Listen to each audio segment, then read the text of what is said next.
Who's that? Commander Claw. Who's bad? Commander Claw.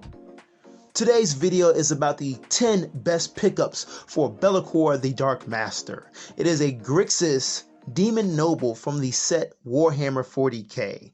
This probably one of the top commanders for 2022, and I'm willing to bet into 2023 if it keeps going with Demon tribal support.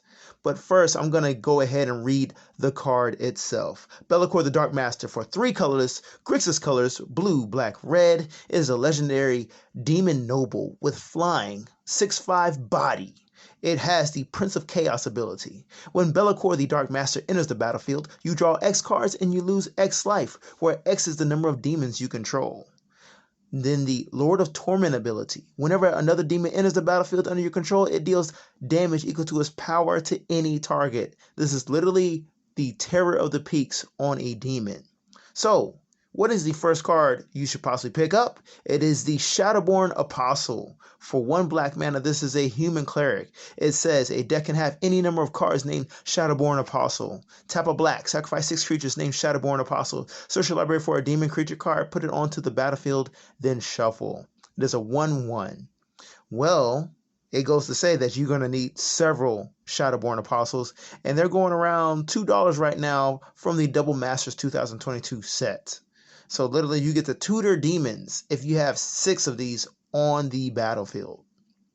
You can possibly do that. But I'm not sure if I really wanted to build a deck around this guy. It feels actually pretty weak. But there's a bunch of reanimation spells that can put a bunch of these onto the battlefield, such as Patriarch's Bidding. For 3 colors, 2 black, this sorcery reads, each player chooses a creature type. Each player returns all creature cards of a type chosen this way from their graveyard to the battlefield.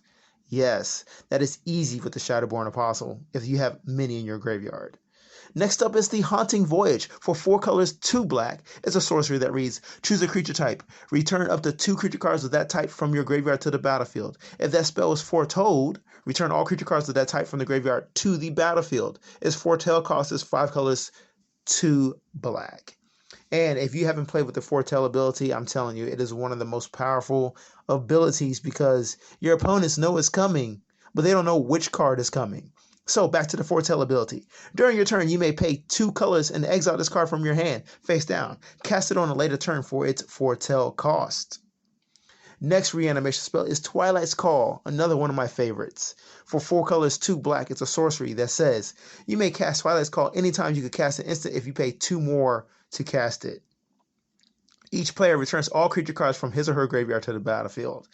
Obviously, you want to play this for its instant ability. And you play it right on the turn before you go into your turn and you have all your creatures on the battlefield. But I'm warning you, read your opponent's graveyard to see what ETB triggers happen if you bring back their creatures. That's my only warning. And to another demon that's super popular, I'm so happy that I have this one. I found it in the bulk rare back in the day.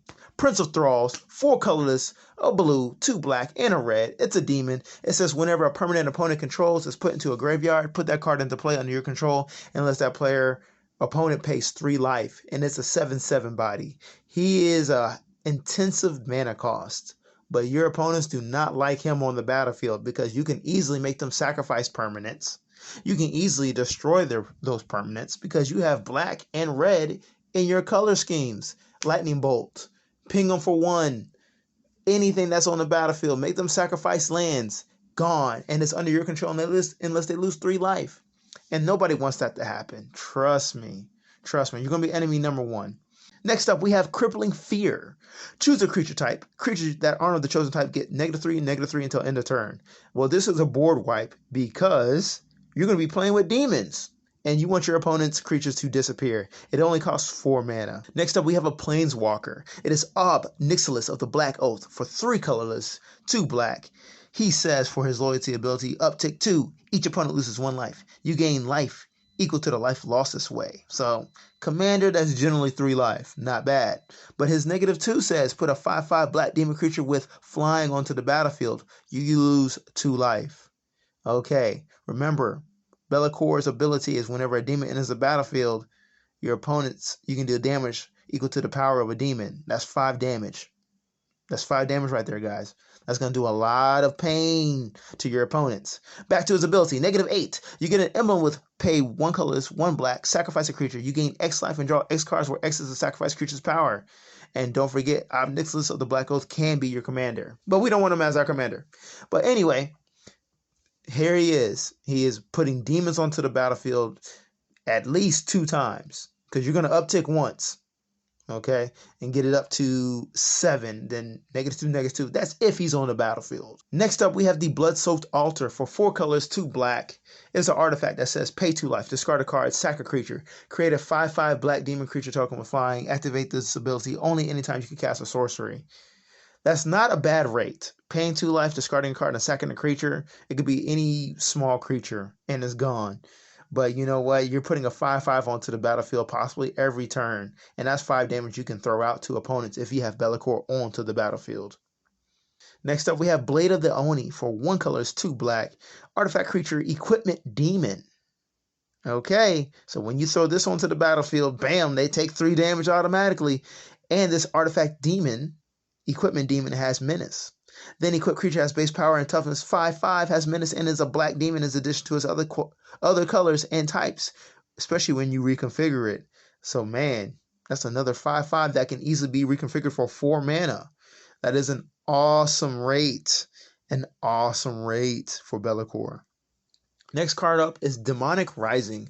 3 colors, 2 black. It's an enchantment. One of my favorite enchantments. It's kind of slow, but if you're an aristocrat, it's great. But I'm expecting you, if you have the Be'lakor as your commander, you're not going to have any creatures on the battlefield because your opponent is going to attack you and make you a target. But anyway, Demonic Rising says, at the beginning of your end step, if you control exactly 1 creature, put a 5/5 black demon creature token with flying onto the battlefield. So literally you can play a creature, sacrifice that creature, at the beginning of your end step, get another 5/5, which triggers Be'lakor. That's another 5 damage. There's so many ways to deal at least 5 damage to your opponents and put demons onto the battlefield. Next up, we have the Bloodsky Massacre. For 1 colorless, black and a red, this saga enters, and after you draw a step, add a lower counter. Sacrifice it after 3. Anyway, its first ability is create a 2/3 demon berserker creature token with menace. An easy 2/3. Next up is Chapter 2. Is whenever Berserker attacks its turn, you draw a card and you lose 1 life. Chapter 3. Add red mana for each Berserker you control. Until end of turn, you don't lose this mana as steps and phases end. Okay, there's a bunch of Berserkers in this set from Kaldheim. But you are putting a demon into play, and you're getting a little bit of mana ramp. And you get to draw a card. This is a very good efficiency card that can just mana ramp, create a body, and card draw. And you're only really losing 1 life. Not bad. From Champions of Kamigawa, I've never used this card back in the day, but I'm using it now for my Be'lakor deck. It is the Blood Speaker for 3 colors and a black. He is an Ogre Shaman. He reads, at the beginning of your upkeep, you may sacrifice Blood Speaker. If you do, search your library for a demon card. Reveal that card and put it into your hand, then shuffle your library. Whenever a demon comes into play under your control, return Blood Speaker from your graveyard to your hand. So he is a demon tutor, and when you play that demon, or any demon, return him from your graveyard to your hand after you sacrificed him at the previous upkeep. This is a loop in itself. All you need to do is pay the mana cost for a demon. That is great. So look out for your opponents to plan on exiling your graveyard. Next up, we have the Mindwrack Demon for 2 colors, 2 black. It's a demon with flying trample, 4/5 body. When Mindwrack Demon enters the battlefield, put the top 4 cards of your library into your graveyard. He has Delirium. At the beginning of your upkeep, you lose 4 life unless there are 4 or more creature types or card types among cards in your graveyard. Okay, right there, he's just a great rate. A 4/5 for a flying trample demon, and you get to mill 4 cards. Okay, that is setting up for all your reanimation spells. Great card, especially in black. All right, thank you for watching the content here on the 10 best pickups for Be'lakor, the Dark Master. Watch more content here and subscribe for EDH Commander gameplay and cards.